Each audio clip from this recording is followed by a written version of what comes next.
بسم الله الرحمن الرحيم الحمد لله رب العالمين وأشهد أن لا إله إلا الله وحده لا شريك له وأشهد أن محمدا عبده ورسوله صلى الله عليه وسلم وعلى آله وصحبه أجمعين أما بعد Assalamu alaikum wa rahmatullahi wa barakatuhu. Mes bien chers frères et sœurs en islam.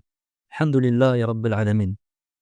Nous remercions Allah subhanahu wa ta'ala et nous clamons sa louange et nous le glorifions et nous le remercions pour nous avoir fait atteindre le mois béni de Ramadan et pour nous avoir fait arriver par sa grâce jusqu'au cours numéro 5, la cinquième assise. Et nous allons voir aujourd'hui, Inch'Allah, par la permission d'Allah subhanahu wa ta'ala et son assistance, le mérite de la lecture du Coran et ses différentes sortes pendant le mois béni de Ramadan.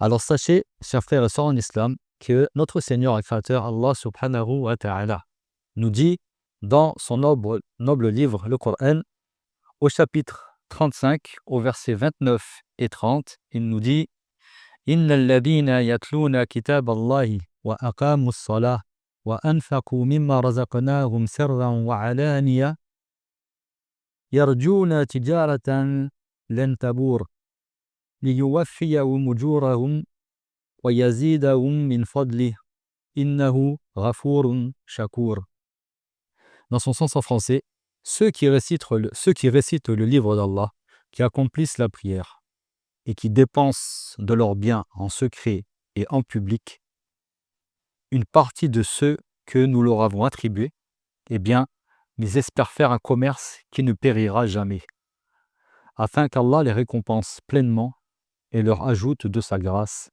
et il est pardonneur et reconnaissant.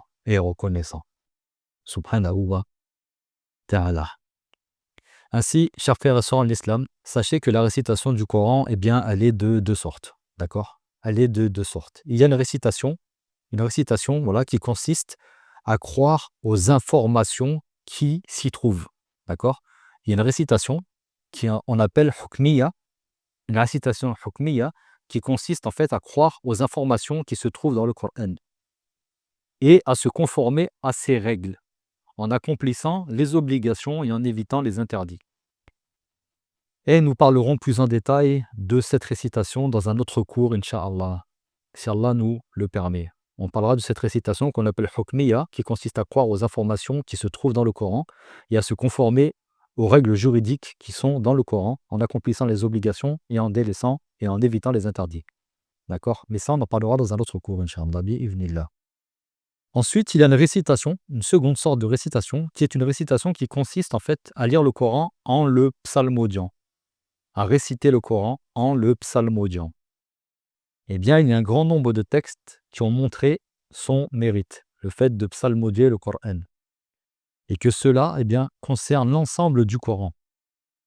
Que ce soit l'ensemble du Coran, que ce soit une sourate du Coran, que ce soit des versets du Coran ou même un verset en particulier, eh bien, il y a un mérite à psalmodier, à réciter le Coran avec psalmodie. D'accord ? Et à ce sujet, l'imam al-Bukhari, il a rapporté selon Uthman anhu, que le prophète sallallahu alayhi wa sallam a dit « Sachez que le meilleur d'entre vous, c'est celui qui a appris le Coran, puis qui l'a enseigné. » Le meilleur d'entre vous, c'est celui qui a appris le Coran, puis il l'a enseigné. Voilà, donc, je me recommande d'abord à moi-même, ainsi qu'à vous, chers frères et sœurs en islam, d'apprendre le Coran et ensuite d'enseigner ce que vous avez appris.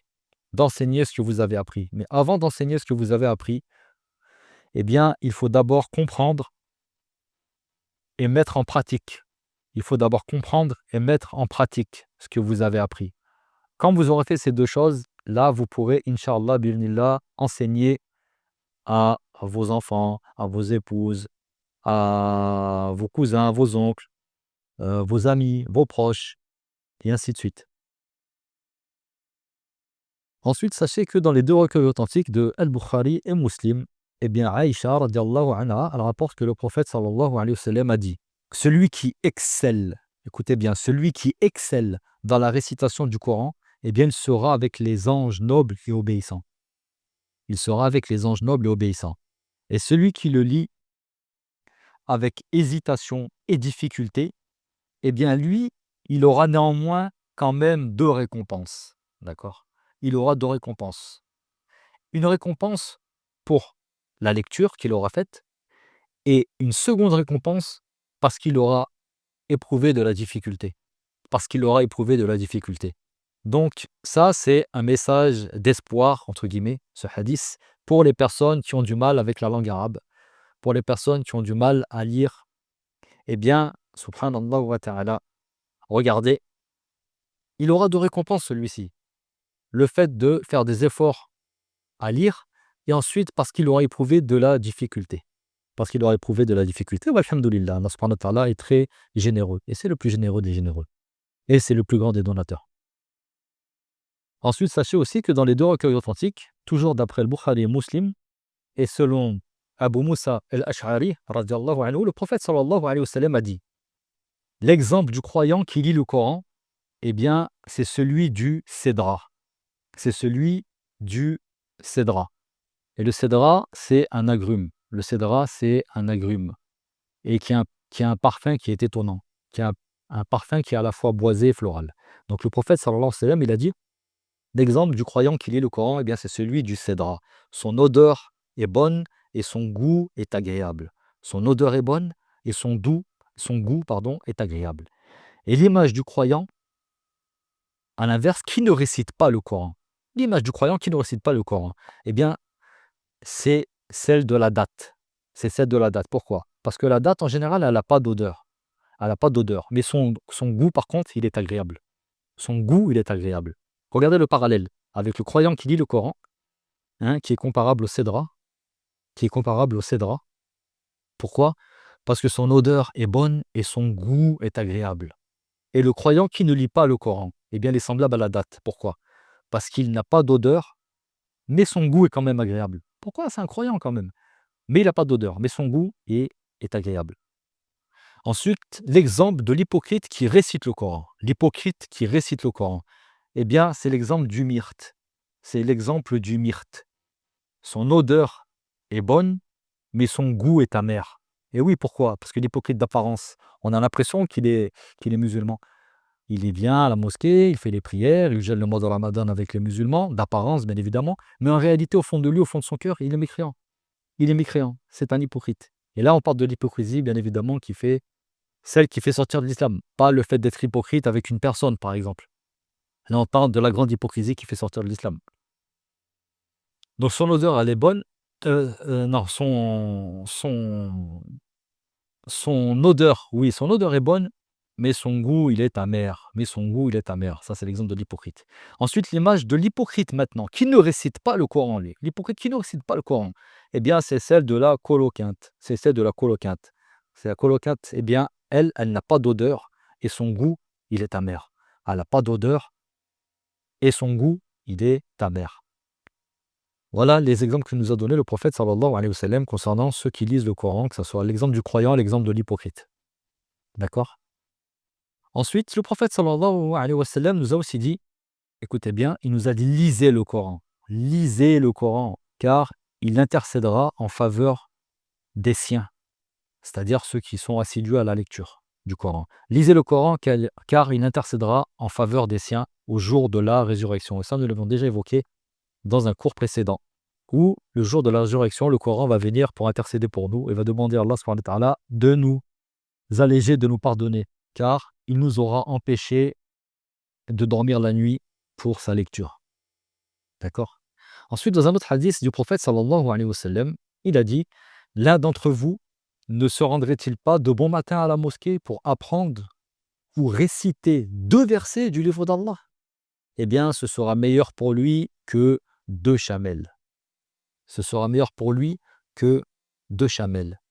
Lire ou apprendre 3 versets seront meilleurs que 3 chamels. Et 4 versets seront meilleurs que 4 chamels. Et ainsi de suite. Voilà ce que le prophète sallallahu alayhi wa sallam il a dit par rapport à cela. Alors, imaginez-vous, chers frères et sœurs en islam, pour avoir une comparaison aujourd'hui. À l'époque, c'était les chamels, parce que c'est ce qui était de plus précieux pour eux à l'époque. D'accord? Eh bien, c'est comme si aujourd'hui, on vous disait: est-ce que l'un d'entre vous ne se rendrait-il pas de bon matin à la mosquée ne serait-ce que pour apprendre juste 2 versets, eh bien ces 2 versets seront meilleurs que 2 Lamborghini, seront meilleurs que 2 Ferrari, seront meilleurs que 2 Maserati ou autres. En comparaison bien évidemment à des montures, parce que là le prophète sallallahu alayhi wa sallam a fait une comparaison avec les chamels. Donc nous on compare avec des montures aujourd'hui pour vous voyez la différence. Ensuite le prophète sallallahu alayhi wa sallam a également dit: aucun groupe ne s'est réuni dans une des maisons d'Allah, c'est-à-dire dans une mosquée. Aucun groupe ne s'est réuni dans une mosquée afin de lire le livre d'Allah et de l'étudier entre eux sans que la sérénité ne descende sur eux et sans que la miséricorde ne les enveloppe et que les anges ne les recouvrent et qu'Allah ne les évoque auprès de ceux qui sont auprès de lui, c'est-à-dire les anges rapprochés. Et subhanallah al-adim, ça vous savez, chers frères et sœurs en islam, ce hadith-là, pour le comprendre, il faut le vivre. Ce hadith-là, pour le comprendre, il faut le vivre, je vous le redis. Aucun groupe ne s'est réuni dans une mosquée d'Allah afin de lire le Coran et afin de l'étudier entre eux, sans que la sérénité ne descende sur eux, et que la miséricorde ne les enveloppe, et que les anges ne les recouvrent, et qu'Allah ne les évoque auprès de ceux qui sont auprès de lui, c'est-à-dire les anges rapprochés d'Allah. Et ça, comme je vous dis, pour comprendre ce hadith, il faut le vivre. Et je me recommande d'abord à moi-même, ainsi qu'à vous, chers frères et sœurs en islam, d'assister aux assises de rappel. Allez à la mosquée quand il y a des cours qui sont donnés, car ce sont là le rappel d'Allah dont il est mention dans le hadith. Allez vous asseoir à la mosquée pour écouter le cours de l'imam. Allez vous asseoir lorsqu'il y a une conférence. Allez écouter la parole d'Allah et la parole du prophète sallallahu alayhi wa sallam et vous allez comprendre ce hadith. Ensuite, chers frères et sœurs en islam, le prophète sallallahu alayhi wa sallam a dit également réviser le Coran. Parce que oui, l'apprendre, c'est bien. Le mettre en pratique, c'est mieux. Mais il y a entre les deux la révision. Donc le prophète sallallahu alayhi wa sallam nous a dit réviser le Coran. Car par celui qui détient mon âme dans sa main, il s'échappe plus rapidement de la mémoire de l'un d'entre vous que les chamelles de leur attache. Effectivement, le Coran, il se révise. Ce qu'on a appris, il faut le réviser. Sinon, eh bien, il part de la mémoire, il part de la tête si on ne le révise pas. Et c'est valable pour toute chose. Et le prophète sallallahu alayhi wa sallam nous a également dit que l'un d'entre vous ne dise pas « j'ai oublié tel et tel verset ». Que l'un d'entre vous ne dise pas « j'ai oublié tel et tel verset ». Mais on lui a plutôt fait oublier. Pourquoi? Parce que ce genre de parole, eh bien, elle donne l'impression qu'on a négligé ce qu'on a appris du Coran. Si on dit « ah mais ça, j'ai oublié ce verset, j'ai oublié le verset ». Non, il ne faut pas dire ça. Il faut dire subhanallah, on m'a fait oublier ce verset. Subhanallah, Allah, il m'a fait oublier ce verset. Pourquoi? Parce que si tu dis j'ai oublié tel et tel verset, c'est comme si tu avais négligé un peu le Coran. C'est comme si tu l'avais négligé. Comment ça tu oublies le verset? Comment ça tu oublies la parole d'Allah subhanahu wa ta'ala? Tu ne peux pas oublier la parole d'Allah subhanahu wa ta'ala. Ça, c'est la meilleure parole à la surface de la terre et dans les cieux. Ensuite, chers frères et sœurs en islam, et Abdullah ibn Mas'ud radiyallahu anhu rapporte que le prophète sallallahu alayhi wa sallam a dit: quiconque lit une lettre du Coran, eh bien, il aura une bonne action. Quiconque lit une lettre du Coran, il aura une bonne action. Et la bonne action, sachez qu'elle est multipliée par 10. Donc, une lettre du Coran équivaut à 10 hasanat. Ensuite, le prophète sallallahu alayhi wa sallam, il a dit: je ne dis pas que, par exemple, alif, lam, mim sont une seule lettre. Vous savez, comme au début, par exemple, de la sourate Al-Baqarah, le deuxième chapitre du Coran, en début, le premier verset, c'est Alif Lam Mim. Alif Lam Mim. Eh bien, le prophète sallallahu alayhi wa sallam, il nous a dit: je ne dis pas que Alif Lam Mim sont une lettre, mais que Alif est une lettre, que Lam est une lettre et que Mim est une lettre. Ça veut dire que quand vous prenez le Coran et vous commencez avec Al-Fatiha, Alhamdulillahi Rabbil Alamin. Alhamd, vous avez quoi? Vous avez Alif, Lam, Ha, Mim, Del. Donc combien de lettres? Alif, une lettre. Lam, 2. Ha, 3. Mim, 4. Del, 5. Donc, vous avez 5 lettres. 5 fois 10, jusqu'à preuve du contraire, ça fait 50. Eh bien, quand vous lisez juste la Fatiha, vous lisez juste Al-Hamd, Al-Hamdu, eh bien, vous avez déjà 50 hasanat à votre actif. 50 hasanat à votre actif. C'est ce que le prophète sallallahu alayhi wa sallam nous a expliqué à travers ce hadith. Et il a dit également, certes, sallallahu alayhi wa sallam, certes, ce Coran, eh bien, c'est le banquet d'Allah.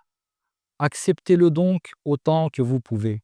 Certes, ce Coran, c'est la corde d'Allah, solide, la lumière éclatante et le remède utile. Celui qui s'y accroche et le suit, eh bien, il sera sauvé. Il ne dévie pas et n'a donc pas besoin d'être revu et n'est pas tordu et ne nécessite pas de correction.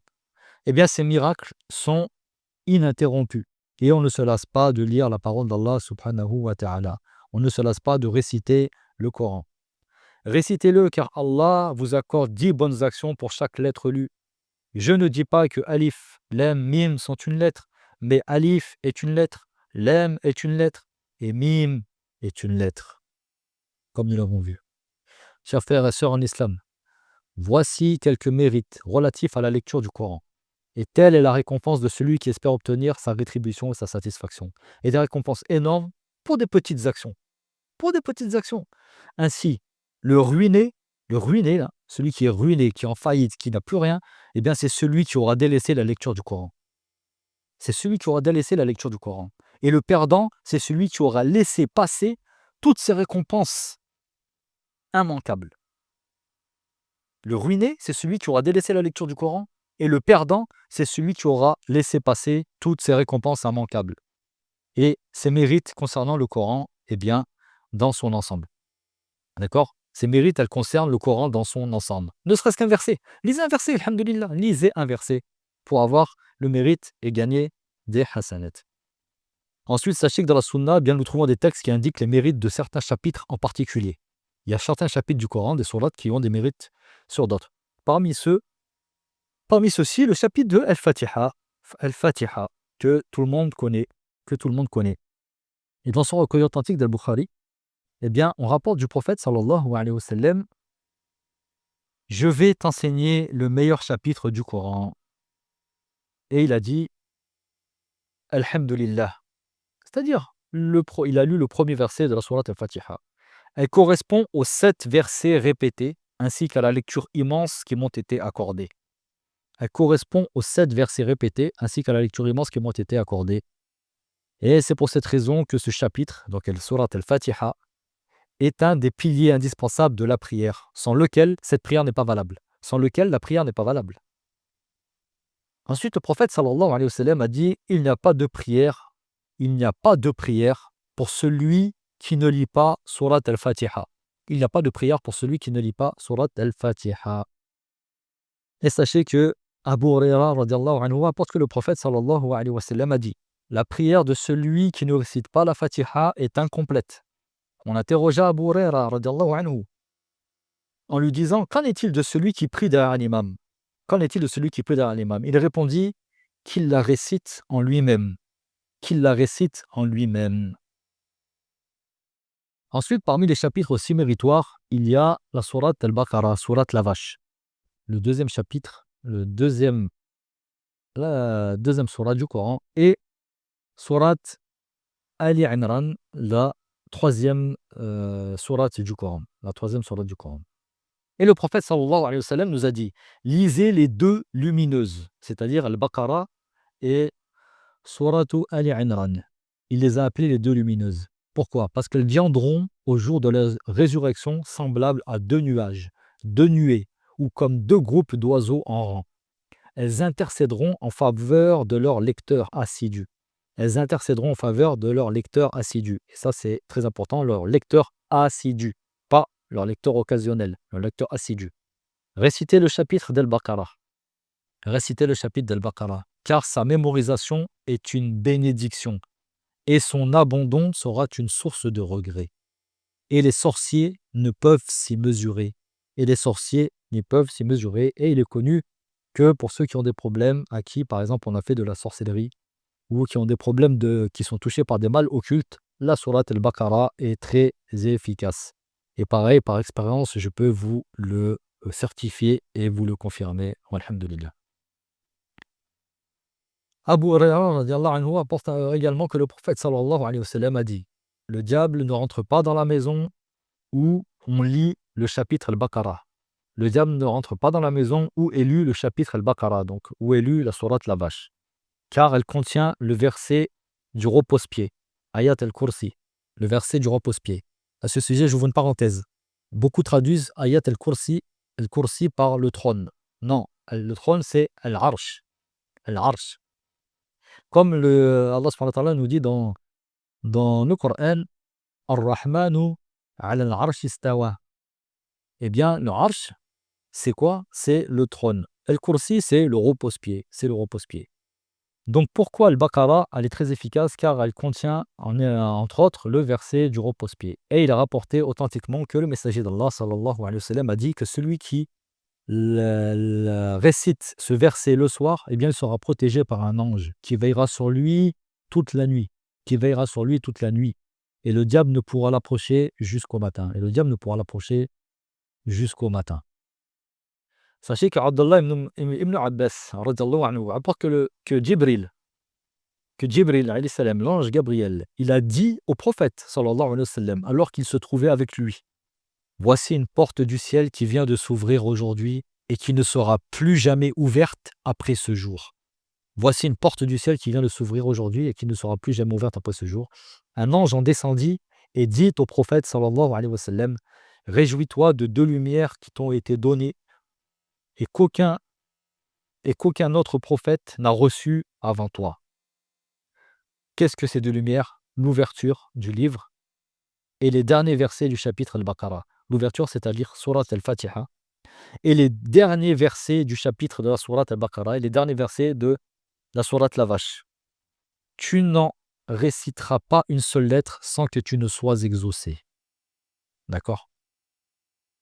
Tu n'en réciteras pas une seule lettre sans que tu ne sois exaucé. Je vous encourage donc mais d'abord moi-même, ensuite vous, à lire et à multiplier la lecture du Coran en général et Surat al-Fatiha, ou Surat al-Baqarah, Surat la vache, Surat Ali Imran. Et parmi les chapitres méritoires, il y a aussi une sourate que tout le monde connaît, qui est Surat al-Ikhlas. Surat al-Ikhlas, qui est la sourate 112 du Coran, qui commence par Qul huwallahu ahad. Dit Allah, c'est lui l'unique. Allah, c'est lui l'unique. Tout le monde connaît, alhamdoulilah. Que tout le monde connaît, alhamdoulilah. Pourquoi? Parce que dans le recueil de l'imam al-Bukhari, on rapporte du prophète sallallahu alayhi wa sallam qui a dit à ce sujet, au sujet de cette sourate, al-Ikhlas, eh bien, cette sourate équivaut au tiers du Coran. D'accord? Cette sourate équivaut au tiers du Coran. Cela ne signifie pas qu'elle remplace le tiers du Coran. Attention, ça ne veut pas dire qu'elle remplace le tiers du Coran. Si un musulman il venait à lire ce chapitre 3 fois, par exemple, eh bien, il ne remplacerait pas la lecture de la Fatiha, par exemple. Il ne remplacerait pas la lecture de la Fatiha. Une chose qui en équivaut à une autre en mérite ne la remplace pas, nécessairement. Une chose qui équivaut à une autre chose en mérite, eh bien, elle ne remplace pas cette chose nécessairement. D'accord? Le prophète sallallahu alayhi wa sallam a aussi dit: quiconque dit 10 fois, donc, Qul huwallahu ahad. Non, excusez-moi. Quiconque dit 10 fois, nul ne mérite d'être adoré en dehors d'Allah. La ilaha illallah. Seul et sans associé. Wahdahu la sharika lah. À lui la royauté, lahul mulk. À lui la louange, wa lahul hamd. Et il est capable de toutes choses. Wa huwa ala kulli shay'in qadir. Eh bien, il aura une récompense équivalente à l'affranchissement de 4 esclaves parmi les enfants d'Ismaïl, parmi la descendance d'Ismaïl, alayhi salam. Malgré tout, si une personne, eh bien, elle devait affranchir 4 esclaves, il ne lui suffirait pas de prononcer cette formule pour s'acquitter de son expiation, bien évidemment. C'est pas parce que vous allez lire 10 fois La ilaha illallah wahdahu la sharika la lahul mulk wa lahul hamdu wa huwa ala kulli shay'in qadir que vous êtes semblable à celui qui a 4 esclaves et qui va les libérer. D'accord? La récompense ne sera pas identique, mais le mérite est le même. Mais le mérite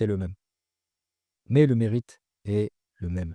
Ensuite, il y a parmi les chapitres qui ont un mérite particulier, ce qu'on appelle les deux protectrices, qui sont Surat al-Falaq, la sourate 113, et Surat al-Nas, la sourate 114, que vous connaissez aussi, Qul a'udhu bi rabbil falaq wa Qul a'udhu bi rabbin nas. Ensuite, le prophète sallallahu alayhi wa sallam a également dit: ne sais-tu pas que cette nuit on a fait descendre des versets qui n'ont pas d'égal? Dis: je cherche refuge auprès du Seigneur de l'aube, c'est-à-dire Surat al-Falaq. Et dis: je cherche refuge auprès du Seigneur des hommes, Surat al-Nas, comme nous venons de le mentionner précédemment. Et dans une version, le prophète sallallahu alayhi wa sallam, il ordonna à de ses compagnons de lire et lui dit: nul n'a invoqué ou demandé la protection d'Allah par de meilleurs chapitres que ces deux-là.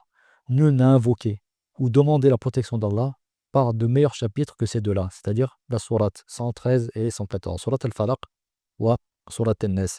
Ainsi, chers frères et sœurs en islam, multiplions les efforts. Multiplions les efforts dans la lecture du Coran, surtout durant ce mois béni, pendant lequel il fut révélé.